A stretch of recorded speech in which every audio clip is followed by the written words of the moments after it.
Assalamualaikum warahmatullahi wabarakatuh. Perkenalkan, nama saya Yoel Prabuwinata dari program studi fisioterapi. Di sini saya akan mempresentasikan tentang perbandingan Undang-Undang Perlindungan Data Pribadi di Indonesia dengan General Data Protection Regulation atau GDPR Uni Eropa. Apa itu GDPR? GDPR adalah singkatan dari General Data Protection Regulation, sebuah peraturan tentang data privasi atau perlindungan data yang diterapkan bagi seluruh perusahaan di dunia yang menyimpan, mengolah atau memproses personal data penduduk dari 28 negara yang tergabung dalam Uni Eropa. Pengaturan perlindungan data pribadi di Indonesia. Regulasi tentang perlindungan informasi pribadi di Indonesia terpisah dengan beberapa peraturan perundang-undangan. Ini adalah susunan konsep dasar sistem informasi yang dapat ditemukan di Undang-Undang Nomor 19, yaitu informasi elektronik adalah satu atau sekumpulan data elektronik termasuk tetapi tidak terbatas pada tulisan, suara, gambar, peta, rancangan, foto, elektronik, data interchange, surat elektronik, telegram, telex, telekopi, atau sejenisnya. Huruf, sanda, angka, kode akses, simbol, atau perforasi yang telah diolah yang memiliki arti atau dapat dipahami oleh orang yang mampu memahaminya. Pengaturan perlindungan data pribadi di Uni Eropa atau GDPR.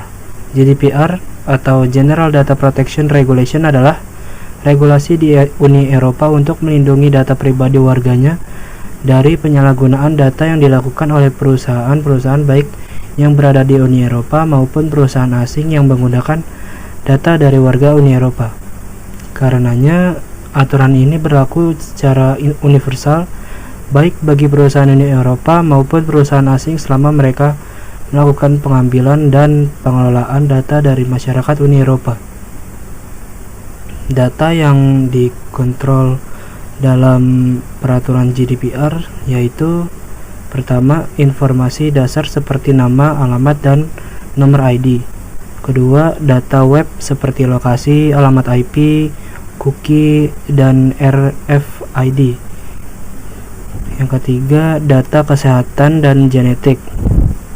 Keempat, data biometrik. Kelima, data etnis dan ras. Keenam, opini politik. Ketujuh, orientasi seksual. Sanksi yang melanggar. Yang pertama, denda EUR 20 mio atau 4% global revenue, yaitu denda untuk GDPR ini sangatlah serius sehingga menunjukkan bahwa kepatuhan terhadap GDPR sama seperti patuh terhadap peraturan anti suap atau pencucian uang, karena masalah data privasi bukan masalah IT semata. Yang kedua, mandatory notification of breach. Keharusan setiap organisasi memberitahukan kepada pihak yang berwajib dalam 72 jam ketika menemukan data breach dan harus menginformasikan data mana yang terdampak. Yang ketiga, ekstrateritorial. Peraturan ini berlaku tidak hanya di EEA tetapi seluruh perusahaan di dunia yang menyimpan personal data penduduk Uni Eropa. Yang terakhir, pelarangan terhadap data processing activities. Jika diketahui sebuah perusahaan melanggar, maka regulator berhak melarang perusahaan tersebut untuk memproses personal data baik pelanggan maupun karyawan.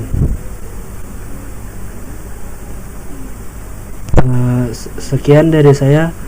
Terima kasih.